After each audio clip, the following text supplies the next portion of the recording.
ሰላም ጤና ይስጥልኝ። እስጢፋኖስ መልካሙ እባላለሁ። በኢትዮጵያ የካፒታል ገበያ ባለስልጣን የፈቃድና ምዝገባ ዳይሬክተር ነኝ።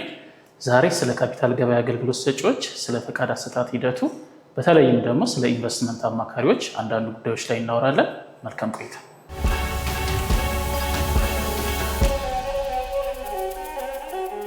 ፈቃድ ያለው የካፒታል ገበያ አገልግሎት ሰጪ መሆን ማለት ምን ማለት ነው? ፈቃድ ያለው የካፒታል ገበያ አገልግሎት ሰጪ ማለት ቁጥጥር የሚደረግባቸውን የካፒታል ገበያ ተግባራት ተብለው በካፒታል ገበያ አዋጁ እንዲሁም በፈቃድ አሰጣጥ መመሪያችን ላይ የተዘረዘሩ ተግባራትን ለማከናወን ከካፒታል ገበያ ባለስልጣን የንግድ ፈቃድ የተሰጣቸው ግለሰቦች ሊሆኑ ይችላሉ። በአብዛኛው ደግሞ ተቋማት ወይም ድርጅቶች ናቸው ማለት ነው።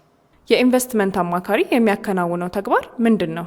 የሰነደ መዋዕለ ንዋይ ኢንቨስትመንት አማካሪዎች የሚሰሩት ስራ ወይም የሚሰጡት አገልግሎት ምንድን ነው የሚለውን ስናይ የካፒታል ገበያ አዋጁና የፈቃድ አሰጣጥ መመሪያው ላይ በግልጽ ተመልክቷል። በዋነኝነት ኢንቨስትመንትን በተመለከተ ሙያዊ የምክር አገልግሎት መስጠት ነው ስራቸው። አገልግሎቱን የሚሰጡት ለማን ነው የሚለውን ስናይ ደግሞ ለኢንቨስተሮች ሊሆን ይችላል።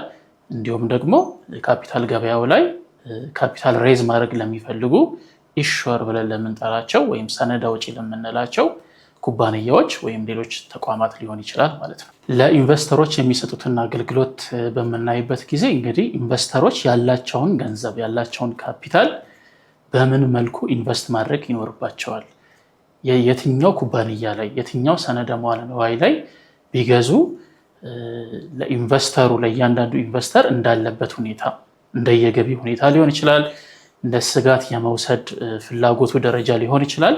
ያንን በተመለከተ የተለያዩ ጥናቶችን አጥንተው የተለያዩ ሪሰርቾችን ሰርተው ለኢንቨስተሩ ተስማሚ የሆነ የኢንቨስትመንት ምክር አገልግሎት ይሰጣሉ ማለት ነው። የኢንቨስትመንት አማካሪ ፍቃድ ለማግኘት የሚያስፈልጉት መስፈርቶች ምንድን ናቸው? የሰነደ መዋዕለ ንዋይ ኢንቨስትመንት አማካሪነት ፈቃድ ለማግኘት የሚያስፈልጉ መስፈርቶች በካፒታል ገበያ አዋጁና በፈቃድ አሰጣጥ መመሪያው ላይ በዝርዝር ተመልክተዋል።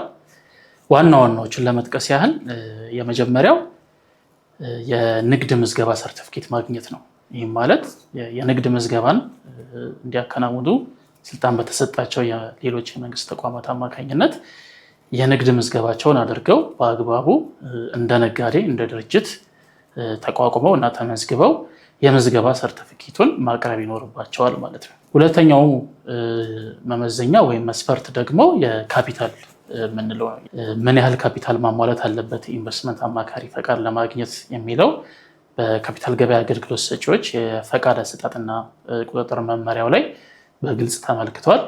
ግለሰብ አማካሪዎች 100,000 ብር እንደዚሁም ደግሞ በኩባንያ መልክ ተደራጅተው ፈቃድ ወስደው መስራት ለሚፈልጉ ደግሞ 500,000 ብር የካፒታል መመዘኛ አለ ማለት ነው። ይሄንን የተከፈለ ካፒታል ማሟላት ይጠብቅባቸዋል ማለት ነው። ሌላኛው መስፈርት ደግሞ ከሰው ኃይል ጋር የተያያዘ ነው። እያንዳንዱ ኢንቨስትመንት አማካሪ ተቋም ሊኖረው ወይም ሊቀጥራቸው የሚገባ ሙያዊ ክህሎት፣ ሙያዊ እውቀት እና በመመሪያው የተቀመጡ የትምህርት ደረጃ የስራ ልምድ መመዘኛዎችን የሚያሟሉ ኳሊፋይድ የሆኑ ባለሙያዎችን ማግኘትና መቅጠር ይኖርበታል ማለት ነው። ሌላኛው መመዘኛ ደግሞ ከዶክመንቶች ወይም ሰነዶችን ከማሟላት ጋር የተያያዘ ነው። ይሄ ማለት እንግዲህ ያ ኢንቨስትመንት አማካሪ በስራው ላይ የሚመራባቸው የተለያዩ የአሰራር ፖሊሲዎች፣ የአሰራር ስነስርዓቶች ያስፈልጉታልና እነዚህን ሰነዶች ምን ናቸው የሚለው በመመሪያው ላይ በግልጽ ተመልክቷል። እነዚህን ሰነዶች በአግባቡ አዘጋጅቶ መቅረብ ይኖርበታል ማለት ነው። በተጨማሪም ደግሞ የሰነደ መዋዕለ ንዋይ ኢንቨስትመንት አማካሪው አገልግሎቱን የሚሰጥበት የታወቀ አድራሻ ወይም ደግሞ ቢሮ ሊኖረው ያስፈልጋል ማለት ነው። ይሄ ቢሮ ደግሞ ለደንበኞቹ ለተገልጋዮቹ አገልግሎቱን ለመስጠት በሚያስችል ሁኔታ መደራጀት ይኖርበታል ማለት ነው። በመጨረሻም ደግሞ ለባለስልጣኑ የሚከፈሉ የማመልከቻና የፈቃድ ክፍያዎች አሉ። እነዚህንም መክፈል ይጠበቃል ማለት ነው። ፍቃድ የሚሰጣቸው የካፒታል ገበያ አገልግሎት ሰጪዎች ዋና ዋና ክፍያዎች ምንድን ናቸው? የካፒታል ገበያ አገልግሎት ሰጪዎች ፍቃዱን ለማግኘት ለባለስልጣን መስሪያ ቤቱ የሚከፍላቸው የተወሰኑ ክፍያዎች አሉ። ይሄም በካፒታል ገበያ ባለስልጣን የክፍያ መመሪያ ላይ በግልጽ ተጠቅሰዋል። የመጀመሪያው የማመልከቻ ክፍያ ወይም አፕሊኬሽን ፊ የምንለው ነው። ይሄም ካፒታል ገበያ አገልግሎት ሰጪነት ፈቃድ ለማግኘት የሚያመለክቱ አመልካቾች በቅድሚያ የሚከፍሉት የማመልከቻ ክፍያ ነው ማለት ነው። ሌላኛው ደግሞ ማመልከቻቸው ታይቶ ብቁ ነው ሲባል እና የንግድ ፈቃዱ ሲሰጣቸው የሚከፍሉት የፈቃድ ክፍያ ነው ማለት ነው። ሌላኛው ደግሞ ያው የሚሰጠው የንግድ ፈቃድ በየዓመቱ የሚታደስ በመሆኑ ፈቃዱ ሲታደስ የሚከፈል የእድሳት ክፍያ አለ። ምን ያህል ነው የሚለው ደግሞ ቀደም ሲል በጠቀስኩት የባለስልጣኑ የክፍያ መመሪያ ላይ በግልጽ ተመልክቷል። የማመልከቻው ሂደትና ደረጃዎች ምን ምንድን ናቸው?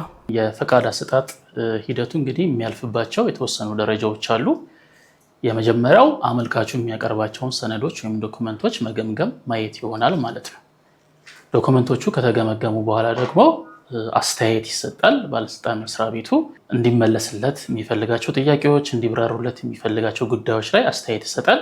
እነዚህን አስተያየቶች፣ ጥያቄዎች ወስዶ ደግሞ አመልካቹ በድጋሚ ምላሹን ማብራሪያውን ይሰጣል ማለት ነው። ይህ ሂደት ካለፈ በኋላ ደግሞ በአመልካቹ ቢሮ በመገኘት አመልካቹ ፈቃድ ወስዶ አገልግሎት ለመስጠት እና ስራ ለመጀመር የሚያስችል የቢሮ አደረጃጀት ዝግጁነት ያለው መሆኑን እንገመግማለን ማለት ነው። ከዛ በተጨማሪ ደግሞ እንግዲህ አመልካቹን ወክለው የስራ አመራር ቦታ ላይ ተቀምጠው ወይም በባለሙያነት ፕሮፖዝ ተደርገው የቀረቡ ሰዎች ኢንተርቪው ይደረጋሉ።